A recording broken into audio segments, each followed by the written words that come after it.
we've been changed ever since. So now you go from being a soldier, whether you were a lifer, when you did your term, you re-upped and got that little money that was gone, because some of you played poker. Some of you went down to some local establishments. Some of you tried to sneak into the NCO club when they had soul night. Am I making any sense to anybody up in here? Amen. And the girls in the local city were chasing you because they thought that you were a good catch. Yeah.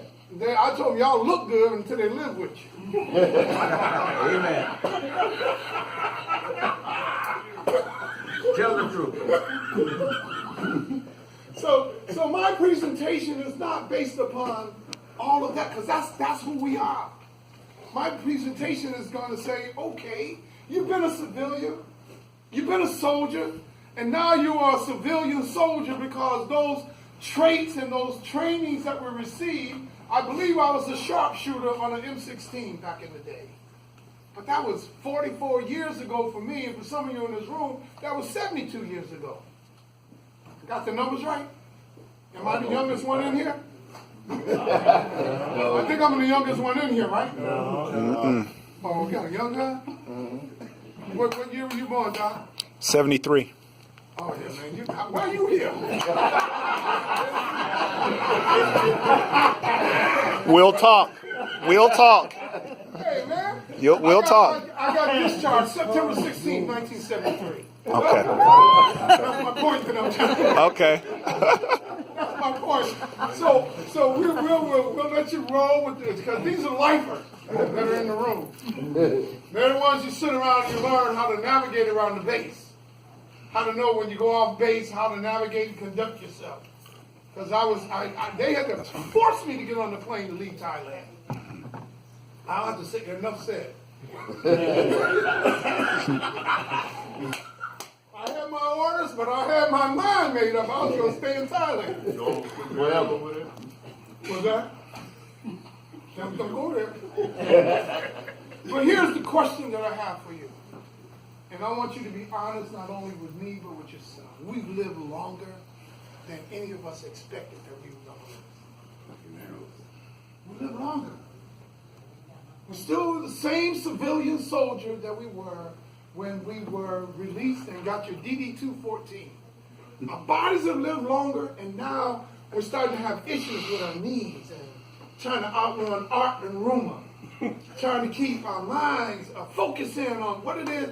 Why has God saved and preserved me to still be here?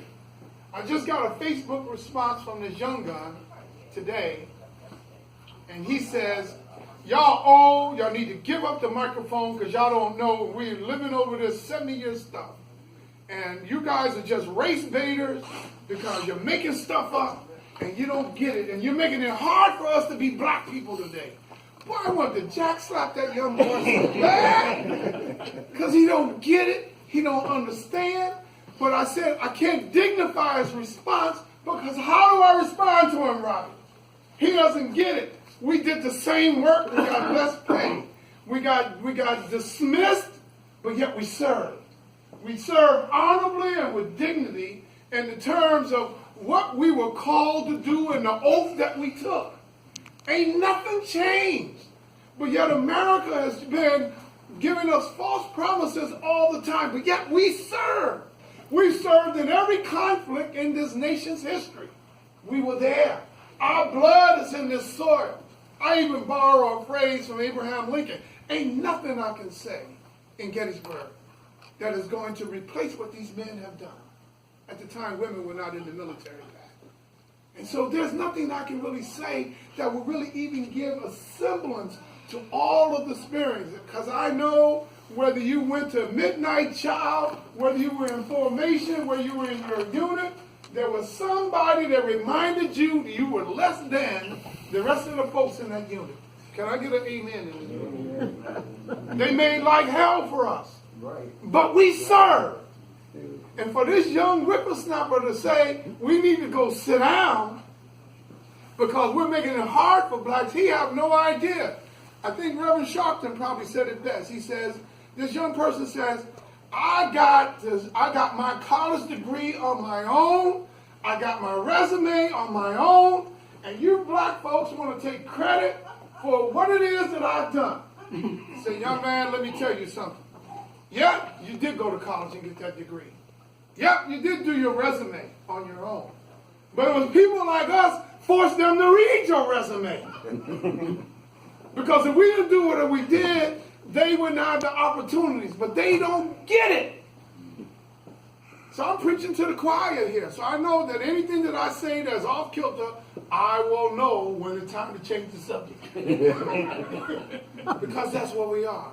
But I came by to give you a message. And this message ain't coming from me, but it's two things that I want to leave you with today.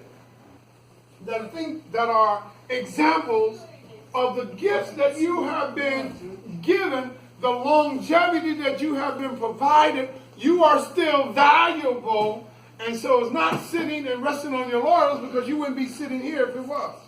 But here's the two things that I think are pertinent or appropriate for this audience today. The scripture says, ye are the salt of the earth. Ye are the light of the world. So let me spend a few minutes on those. Now I know everybody in here has got one or two pills that y'all taking for something.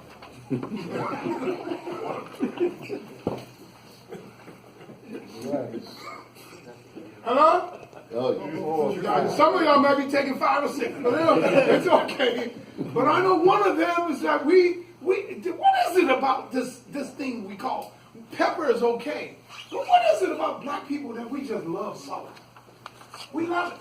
Am I talking to anybody, or am I talking to somebody who don't know what I'm talking about?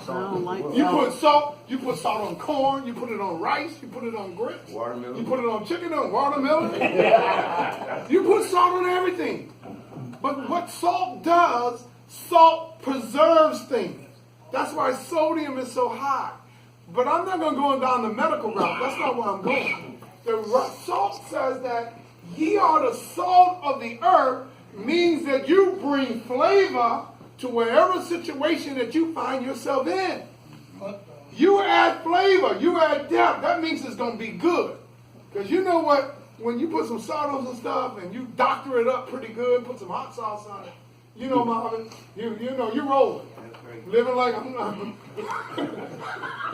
It don't get no better than this. No, you can't have none of mine. You better go get your own, because this is mine. But that salt, so I'm translating the salt and the flavor to each one of you. Ye are the salt of the earth, the scripture says. Why do you think you were trained? And why do you think you have been preserved? Why do you think you have been extended?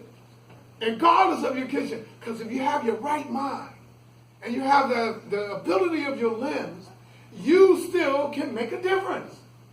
Because now you say, well, I did my thing. That was back in my day. Now these young folks, let them roll with it. But they don't have a clue. Am I lying? Y'all see them.